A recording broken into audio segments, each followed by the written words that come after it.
વડોદરાની વિરાસત માંડવી દરવાજાને બચાવવા કવાયત હાથ ધરવામાં આવી છે. માંડવી ગેટને બચાવવા પાલિકામાં ઉચ્ચ સ્તરીય બેઠક મળી.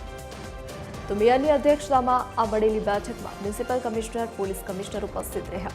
સાંસદ હેમાંગ જોશી અને ધારાસભ્ય બાબુ શુક્લ પણ આ બેઠકમાં હાજર રહ્યા. તો હેરિટેજ એક્સપર્ટ દ્વારા સૂચનાઓ રજૂ કરવામાં આવ્યા. માંડવી 4 દરવાજાને બચાવવા હેરિટેજ સેલ બનાવવાનો નિર્ણય લેવામાં આવ્યો છે. માંડવી વિસ્તારને સાયલન્ટ ઝોન જાહેર કરતા નિષ્ણાંતોનું મત. માંડવી ફરતે ભારદાર વાહનો પર રોક લગાવવા પર સૂચન આપવામાં આવ્યું છે. ખૂબ સારું કાર્ય અત્યારે માંડવીના જે 3 કન્સલ્ટન્ટ્સના જે રિપોર્ટ આવ્યા છે એના માધ્યમથી અને જે આજે સૂચન આવ્યા છે કે એએસઆઈ દ્વારા પણ ઘણા ગંભીર કારણો પણ જણાવવામાં આવ્યા છે કે કયા હિસાબે માંડવીનું આ રીતની જર્જરિત પરિસ્થિતિ થઈ હોઈ શકે. તો એ બાબતે પણ માનનીય પોલીસ કમિશનર શ્રી દ્વારા પણ ઘણી બધી બાબતોનું સંજ્ઞાન લેવામાં આવ્યું છે અને આવનારા દિવસોમાં આપણને એમનું પરિણામ પણ જોવા મળશે.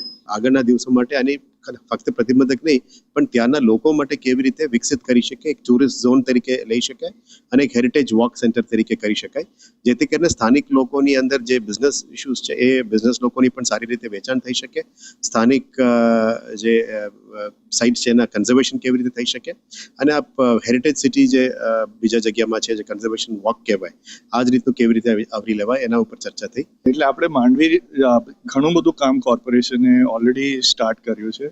ઓલરેડી જે ઇમિડિયેટ એટેન્શન આપવાનું છે પેલું પ્રોટેક્શન માટે, સપોર્ટ માટે એ બધું કામગીરી ચાલુ છે અને જે ફૂલ રેનોવેશન જે 5 ગેટનું કામ છે એ પણ પ્રોસેસમાં છે.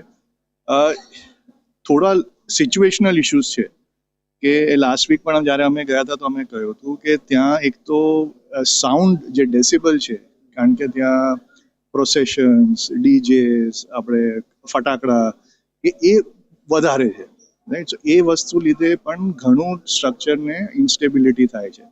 તે વિસ્તારમાંથી કેટલાક પ્રોસેશન્સ અને કાર્યક્રમોના ભાગરૂપે લોકો ત્યાંથી નીકળતા હોય છે અને હાઈ ડેસિબલ મ્યુઝિકનો પણ ઉપયોગ થતો હોય છે. તો આ અંગે પણ શું કરવાનું રહે એન્ફોર્સમેન્ટના ભાગરૂપે, આ 2 વસ્તુઓ અંગે ચર્ચા થઈ.